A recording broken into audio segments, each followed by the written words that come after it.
Welcome everybody, my name is Karan Singh. You are watching I app choice YouTube channel. देखिए आज हम जो करने वाले हैं प्रैक्टिस सेट नंबर 6 अपना इंग्लिश का।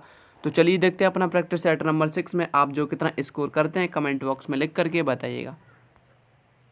देखिए अभी अपना जो पहला क्वेश्चन है, पहला क्वेश्चन कहता है कि रक्षित टू बी अ डॉक्टर। देखिए हमें इसमें भरना है टू बी अ डॉक्टर। तो मैं आपको बता दूं कि इसमें यदि कुछ दिया होता है आगे तो हम बता सकते थे, बट यहाँ पे कुछ दिया नहीं।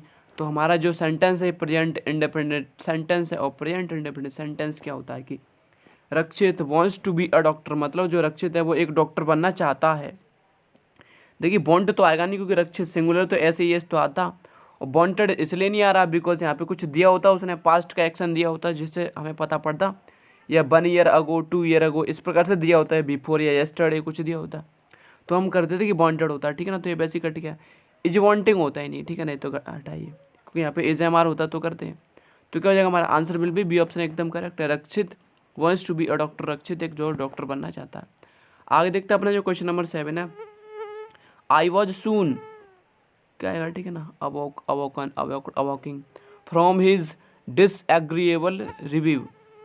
देखिए आई वॉज सून, तो देखिए जैसे कि आपको पता है वॉज के साथ या तो पैसिव होगा या आईएनजी फॉर्म होगा, ठीक है ना, दो होते हैं, बट पैसिव होगा तो थर्ड फॉर्म होगा, आईएनजी फॉर्म होगा तो ये होगा, और ये तो हो ही नहीं सकता। आप क्या ना कभी हो ही नहीं सकता है बिकॉज वॉज हमेशा या तो पैसिव में आएगा या हमारा पास्ट कंटिन्यूस में आएगा, आई मीन आईएनजी फॉर्म के साथ आएगा।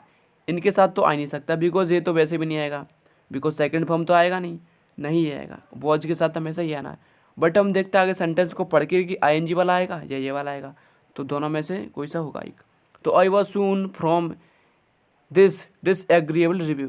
देखिए रिव्यू का मतलब होता है भावना, आई मीन एक ऐसा सपना या भावना, और डिसएग्रीएबल का मीन्स होता है कि एक ऐसा सपना जो आपने अच्छा नहीं देखा हो, आप उसकी वजह से सून अवोकन, आई मीन आप जल्दी से उसकी वजह से जागे, तुरंत जागे। किसकी वजह से, अपना जो सपना देख रहे थे उसकी वजह से जागे, उसके कार्ड जागे या उसके द्वारा जागे। बट ऐसा नहीं कि आपको पैसे में बाई देखना चाहिए, यहाँ पर बाई नहीं है, बट यहाँ पर बाई की जगह पे फ्रॉम है, बिकॉज फ्रॉम डिसएग्रीएबल रिव्यू होता है पूरा फ्रेज। तो आप एक सपने के द्वारा जागे, आप एक बेकार सपने के द्वारा जागे या बुरी भावना के द्वारा जागे, तो ये हमारा पैसिव सेंटेंस है, और पैसे मिलाएंगे थर्ड फॉर्म, तो थर्ड फॉर्म क्या हो जाएगा, अवाकन, अवेकन। तो I was soon awoken from is disagreeable review. Review का मतलब होता है सपना या भावना, आई मीन देखते नहीं है, सपना भावना जो भी होता है वही। आगे देखते हैं अपना जो क्वेश्चन नंबर 8 है उस पर चलते हैं। क्वेश्चन नंबर 8 क्या कहता है, तो क्वेश्चन नंबर 8 कुछ इस प्रकार से है, he is heir to the throne. देखिए एयर का मीन्स होता है उत्तराधिकारी, थ्रोन का मीन्स होता है राज्य का उत्तराधिकारी, throne. He is heir to the throne. तो देखिए इसको हेयर नहीं पढ़ते, हेयर एयर पढ़ते हैं, एयर ऐसे पढ़ते हैं इसको, एयर एयर पढ़ते हैं। तो छोटा ई पहले आ रहा है, इसके शब्द क्या होना चाहिए, एन होना चाहिए। तो he is an heir to the throne, तो क्या हो जाएगा, हमारा आंसर विल बी एन होगा एकदम, एन एकदम करेक्ट है। आगे चलते हैं, देखिए अपना क्वेश्चन नंबर 9 है, Rakshit and Yadvendra go to. देखिए Rakshit and Yadvendra go to a same school, and same school या द सेम स्कूल। तो जैसे कि आपको पता है द सेम स्कूल आता है बिकॉज द सेम होता है पूरा फ्रेज, द सेम, सेम से पहले यदि कोई भी आर्टिकल आता है तो हमेशा द ही आता है, आपने देखा होगा दिस इज द सेम, इस प्रकार से आता है। तो Rakshit and Yadvendra go to the same school, तो आंसर क्या हो जाएगा, द सेम हो जाएगा। और आगे देखते हैं क्वेश्चन नंबर अपना जो 10 है, only the graduates are eligible. तो एलिजिबल के एक ही बाद फिक्स प्रिपोजिशन है, वो होता है for, eligible for the this post. Only the graduates are eligible for this post, तो एलिजिबल के बाद एक ही आता है फॉर। और आगे देखते हैं अपना क्वेश्चन नंबर 11 है, द ड्राइवर जंप। तो जो ड्राइवर था वो जंप कर गया, कहाँ से, द कार। जो ड्राइवर था वो कार से जंप कर गया, एकदम जंप किया तो उसने। देखिए जब क्या है ना, जब दो वस्तुओं का अलग होता है, मीन अलग अलग होती हैं, एकदम अलग करते हैं, तो हम ऑफ का यूज करते हैं। ऑफ का मतलब होता है कि अलग हो जाना, एकदम किसी भी वस्तु से अलग हो जाना। तो ड्राइवर था वो कार से जंप कर गया, तो क्या बोलेंगे, जंप ऑफ। जंप ऑफ का अर्थ होता है कि उससे अलग हो जाना, तुरंत कार से अलग हो जाना, कूद जाना। The driver jumped of the car, तो जंप्ड ऑफ होता है, ठीक है ना। इसके बाद क्या है ना कि कार से ड्राइवर कूद गया। आगे देखते हैं अपना जो नेक्स्ट क्वेश्चन है, question number 12, the book lies in the table. तो नहीं होगा, टेबल के अंदर तो नहीं रखी। ओवर द टेबल का मीन्स होता है कि उससे टच नहीं कर रही, बट क्या है ना, जो बुक जो रखी होगी टेबल पर उससे टच कर रही होगी तो ऑन का यूज करते हैं, on. The book lies on the table, जो बुक है वो टेबल के ऊपर रखी होगी, ठीक है ना, इस प्रकार से रखी होगी, इस प्रकार से। तो टच करती है तो हमें ऑन का यूज करना पड़ेगा। आगे देखते हैं question number 3। The little girl sat, the little girl sat shade of a tree. देखिए सेट का मीन्स होता है छिप जाना, आई मीन बैठ जाना। जो लड़की थी वो पेड़ की किसके नीचे बैठ गई थी, छाव के नीचे, पेड़ की छाव के नीचे। तो क्या ना, बट आप सोच रहे हैं अंडर लगाएंगे, देखिए अंडर नहीं लगाते, अंडर का मीन्स होता है कि उसकी छाव उसके नीचे, ठीक है ना, अंडर का मीन्स होता है नीचे, बट वो क्या ना छाव में बैठ गई, पेड़ की छाव में, तो क्या हो जाएगा इन। और इन आता है sat in, the little girl sat in shade of tree. जो लड़की छोटी लड़की थी वो एक पेड़ की छाव में क्या हो गई ना, बैठ गई, ठीक है ना, छुप गई। आगे देखते हैं क्वेश्चन नंबर 14 है। ही वर्कड एंड सैंग मॉन टिल नाइट। देखिए इसमें तो कुछ भरना ही नहीं। ही वर्कड एंड सैंग, अच्छा क्या है ना, यहाँ पे कुछ होना चाहिए, यहाँ पे ब्लैंक देना चाहिए, बट मिस्टेक है यहाँ पे। ही वर्कड, वह कार्य करता रहा, एंड सैंग और गाता रहा। तो देखिए फ्रॉम मूर्न टिल नाइट होता है, फ्रॉम क्या होता है, फ्रॉम मूर्न टिल नाइट, आपने पोइम में पढ़ा होगा, फ्रॉम मूर्न टिल नाइट होता है। यहाँ पे क्या आएगा, सैंग के बाद क्या आएगा, फ्रॉम मूर्न टिल नाइट। आगे देखते हैं अपना जो क्वेश्चन नंबर 15 है। He was so tried that he could not stand. वह इतना थका हुआ है, ट्राइड में सोता थका हुआ, कि वो स्टैंड, वो खड़ा नहीं हो सकता। तो देखिए यहाँ पे कुड़ा आया है, तो जैसे कि आपको बताएगा रिद्धि कुड़ा है, तो इधर हम किससे बनाएंगे, इधर हम बाद से बनाते हैं, ठीक है ना। यदि कहना था तो इधर एजिया होता, तो ये तो एकदम क्लियर है। और मैं इस टू को हटाना, तो देखिए he is to try to stand. Is वैसे भी नहीं आएगा बिकॉज यहाँ पे पास्ट है, तो ये तो वैसे कट गया। He was to tried to stand. देखिए जो हमारा आंसर है एकदम बी करेक्ट आंसर है, because he was to tried that he could not stand. ये तो हम लगाएंगे नहीं, तो हमारा आंसर क्या हो जाएगा, आंसर विल बी, हमारा जो बी ऑप्शन है करेक्ट। नेक्स्ट क्वेश्चन पे चलते हैं। तो नेक्स्ट क्वेश्चन है क्वेश्चन नंबर 16। ही अडॉप्टेड, देखिए हमें इसमें से फेयर भरना है, fair. He adopted fair means to achieve this success. देखिए अडॉप्ट, तो ही अडॉप्ट फेयर मीन्स क्या ना, ईडियम होता है, और ये वाला फेयर होता है, ठीक है ना, FAIR, FAIR ये होता है। FAIR मीन्स, FARE मीन्स होता है किराया, और होता है मेला। He adopt fair means achieve success. तो हमारा इसमें जो क्या हो जाएगा, ये ऑप्शन एकदम करेक्ट है। आगे देखते हैं। He is in danger of losing his job. देखिए इस खतरे में, सोच रहा है इस खतरे में है कि उसकी जो जॉब है वो चली जाएगी। तो हमें क्या भरना है, एमिनेंट या इमिनेंट। तो कि एमिनेंट मीन्स होता है प्रसिद्ध, फेमस। एमिनेंट मीन्स होता है फेमस, विख्यात, प्रसिद्ध।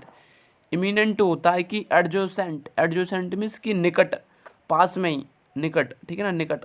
तो ही इज इन एमिनेंट हो जाएगा कि वह इसके खतरे में है, आई मीन वह इस खतरे के निकट है कि वह अपनी जॉब खो सकता है। तो एमिनेंट का मतलब होता है निकट, पास। तो आंसर विल बी क्या हो जाएगा, बी ऑप्शन, ठीक है। आगे देखते हैं क्वेश्चन नंबर 18 की बात की है। तो अपना जो क्वेश्चन नंबर 18 है, इसमें हमें भरना है रॉन्गली स्पेल्ट वर्ड। तो फुलफिल, FU, देखिए ठीक है एकदम हमारा करेक्ट है, बट क्या ना, एक तो होता है FULL और एक होता है FILL। तो अगर इधर डबल है तो इधर भी डबल होना चाहिए, अगर इधर एक है तो इधर भी एक L होना चाहिए, आप ऐसे चेक कर सकते हैं। तुम्हारा फुलफुल एकदम ठीक है, स्किलफुल भी ठीक है, SKIL, ठीक है। ऑलरेडी, बट दिक्कत इसी में है, क्या होता है, ऑल AL होता है, READY, डबल L नहीं होता, तो इसी में गलती है। पार्ट, आई मीन जो मिसपेल्ट है, क्या ना, इसमें AL होता है, ALREADY, ऑलरेडी, बट इसी में गलती है। आगे देखते हैं अपना नेक्स्ट क्वेश्चन है, इसमें भी हम मिसपेल्ट भरना। ग्रामर, GRAMMAR एकदम करेक्ट है। प्रोग्राम, PROGRAMME ये भी एकदम करेक्ट है। जेन्यून, GENUINE, देखिए ये भी एकदम ठीक है। बात करिए इसकी तो इसी में एरर होगी डेफिनेटली, बट देखते हैं कहाँ एरर है। गवर्नर, तो GOVERN, देखिए गवर्न, GOVERN एकदम यहाँ तक बिल्कुल ठीक है, गवर्न। फिर होता है OR होता है, बस GOVERNOR, ई नहीं होता यहाँ पे, ई नहीं होता, मिस्टेक क्या है, ई। तो हमारे किस में मिस स्पेल्ड वर्ड हो जाएगा, सी में हो जाएगा, ठीक है। आगे देखते हैं अपना जो क्वेश्चन नंबर 20 है, इनोसेंट। तो इनोसेंट का मीन्स होता है इनोसेंट, इनोसेंट हमें इसका जो पहले तो देखते हैं करना, अपोजिट करना है, ठीक है ना।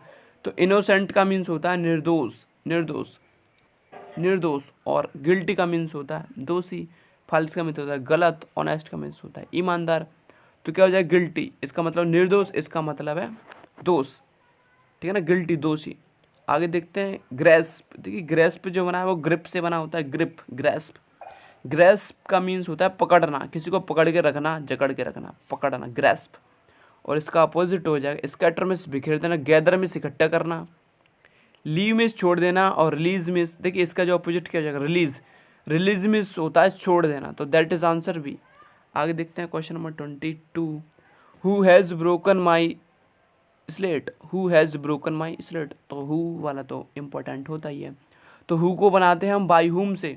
देखिए जैसे हु के बाद तुरंत वर्ब आया हुआ है अपना हेल्पिंग वर्ब, तो बाई हुम के बाद तुरंत हेल्पिंग वर्ब आता है, तो बाई हुम के बाद तुरंत हेल्पिंग वर्ब आता है, तो बिल्कुल गलत है, बिल्कुल गलत है। तो आंसर क्या हो जाएगा अपना, आंसर एकदम सी, बिकॉज बाई हुम के बाद हेल्पिंग वर्ब आता है। By whom has my stale been broken, तो आंसर क्या हो जाएगा, आंसर सी ऑप्शन करेक्ट है। आगे देखते हैं क्वेश्चन नंबर 23।